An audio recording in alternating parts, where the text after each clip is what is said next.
आओ पढ़ें और समझें। Let us read and understand present tense.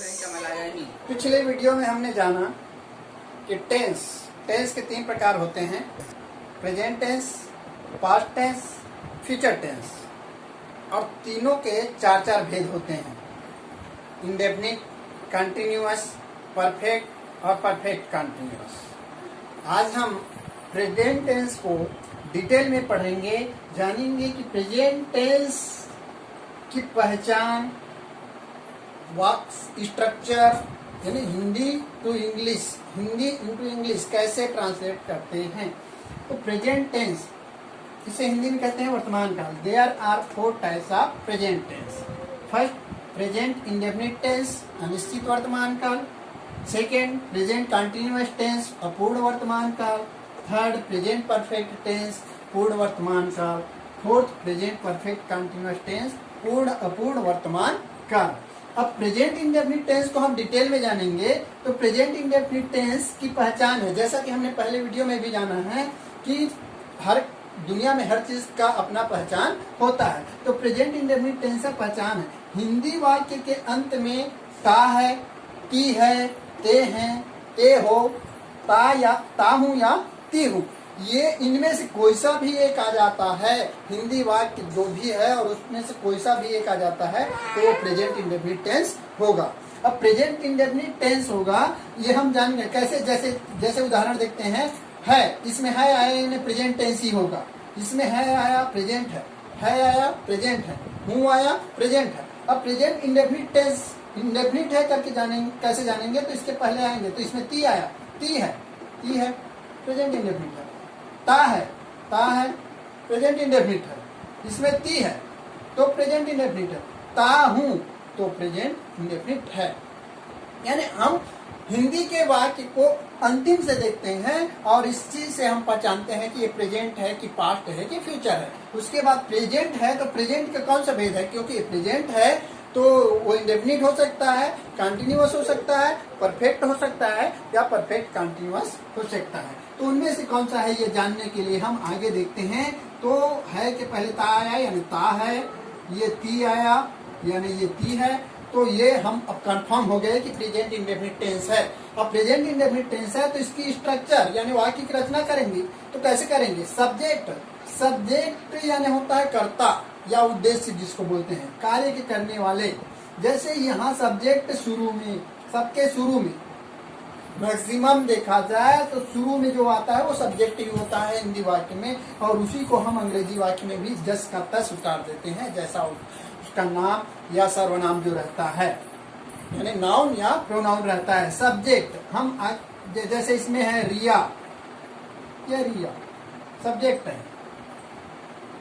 रिया। अब वर्ब विथ एसीएस और विदाउट एसीएस, यानी वर्ब जब हम कोई सा भी चीज बोलते हैं तो वो अपना मूल रूप में होता है। यहाँ मैं first form, second form, third form इसलिए नहीं बता रहा हूँ क्योंकि कोई सा भी हम बोलते हैं तो उसका मूल रूप ही होता है, और वर्ब का मूल रूप फर्स्ट फॉर्म होता है, वो मूल रूप है फर्स्ट फॉर्म। तो वर्ब के फर्स्ट फॉर्म में या तो एसीएस लगता है या तो एसईएस नहीं लगता है, यानी विथ एसईएस और विदाउट एसीएस, बिना एसीएस के या एस या ईएस के साथ वर्ब का प्रयोग होता है। उसके बाद ऑब्जेक्ट, इसको कर्म बोलते हैं। तो ये कर्म, कर्ता, क्रिया, कर्म, हिंदी में है कर्ता, कर्म, क्रिया। तो ये आखिरी को हम पहले लिखते हैं, रिया। जब ती है आता है, ता है आता है, ते है आता है तो सहायक क्रिया जो है उनका अनुवाद नहीं होता। हिंदी में यदि ता ते ती है हो हूं के पहले ता ते ती आ गया तो है हो हूं के लिए am is are helping verb का प्रयोग नहीं करेंगे। वैसे ही पास्ट इंडेफिनिट में जब हम जाएंगे तो ता था ते थे ती थी आएगा, तो था थे थी के पहले ता आ गया, इसलिए था थे थी के लिए वाज या वेयर का प्रयोग नहीं करेंगे। तो यहाँ हम इसको हम समझ लेते हैं तो बाकी का टेंस के जो बाकी भेद हैं उनको समझने में बहुत ही आसानी होगी। तो रिया, अब ये है के लिए हमें कुछ नहीं लिखना है, ये पढ़ती के लिए लिखना है, रीड, READ, रीड। ये रिया रीड, अब इसमें एस या एस लगेगा कि नहीं लगेगा, तो है आएगा, केवल है आएगा तो इसमें एस या एस लगेगा।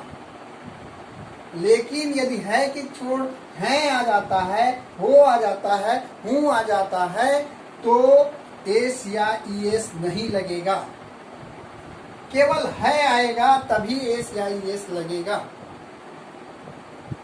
तो इसको मैं first person, second person, third person के साथ जोड़ के इसलिए नहीं दिखा रहा हूँ क्योंकि इसको मैं बेसिक टेंस समझा रहा हूँ, बेसिक टेंस बता रहा हूँ, आपको बताने का प्रयास कर रहा हूँ कि आपको समझ में आ जाएगा। और तुम मुझे ध्यान दोगे तो मैं तुम्हें ज्ञान दूंगा, यानी तुम ध्यान दोगे तो जरूर सीखोगे, ज्ञान मिलेगा ही मिलेगा, यहाँ से आपको समझ में आएगा ही आएगा। रिया रीड्स, तो यहाँ रीड में एस लगा देंगे, रीड्स क्योंकि है आएगा तो इसमें एस या एस लगेगा ही लगेगा।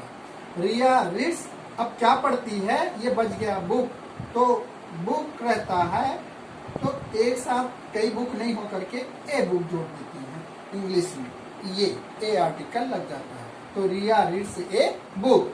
अब यहाँ रवि देखते हैं, ये सब्जेक्ट है रवि, RAVI, अब है आया है इसलिए इसके पहले ता आया है तो यही स्ट्रक्चर होगा।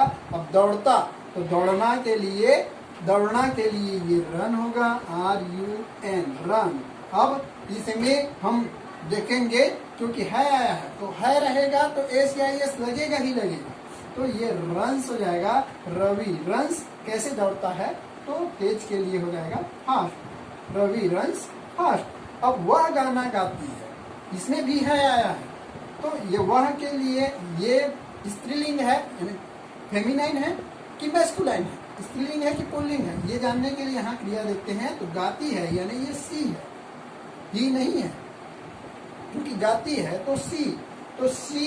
अब ये है आया है इसलिए इसका है के पहले ती आया है इसलिए इसका अनुवाद, इसका ट्रांसलेशन नहीं होगा, क्योंकि ताते ती आता है तो इनका ट्रांसलेशन नहीं होता।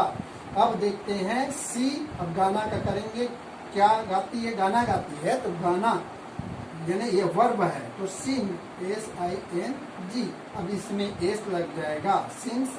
अब फिर सॉन्ग, तो एक समय में एक ही गीत गाती है इसलिए ये ए सॉन्ग हो जाएगा।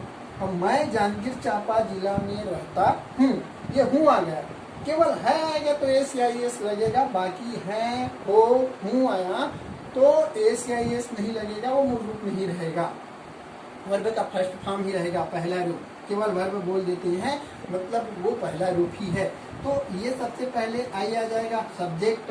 अब वर्ब देखते हैं, इसके जस्ट पहले जो आता है सहायक क्रिया के पहले, ये है, हो, हूँ के पहले, वो वर्ब है, मूल वर्ब है। तो रहना से रहता हूँ बना है तो आई लिव। उसके बाद क्या है, मैं, ऐसे देखते जाएंगे। इन, कहाँ, जांजगीर चांपा डिस्ट्रिक्ट, तो डिस्ट्रिक्ट जांजगीर चांपा करेंगे या जांजगीर चांपा डिस्ट्रिक्ट करेंगे, JANJGIR, Janjgir CHAMPA, Janjgir Champa district, DISTRICT district. तो इस तरह से ये बन जाएगा। तो हमने इसमें जाना कि सब्जेक्ट जब ता हूँ, ते है, ती है आदि आता है तो ये प्रेजेंट इंडेफिनिट टेंस होता है। और प्रेजेंट इंडेफिनिट टेंस होता है तो जब हम वाक्य की रचना करते हैं, स्ट्रक्चर है, सेंटेंस की स्ट्रक्चर है सब्जेक्ट वर्ब विथ और without SES, with SES, with SES, with S। अब ये विदाउट S या ES है। तो यहाँ हम देखते हैं, यहाँ केवल है आएगा, हिंदी से हम अंग्रेजी बनाते हैं तो है आएगा और है के पहले ता तेती है तो है का इंग्लिश में अनुवाद नहीं करेंगे, यानी इंग्लिश वर्ड उनके जगह पर नहीं लिखेंगे। धन्यवाद। ये रहा प्रेजेंट इंडेफिनिट टेंस का कंप्लीट। ये अब नेक्स्ट वीडियो हम इनके दूसरे प्रकार पर बनाएंगे। धन्यवाद।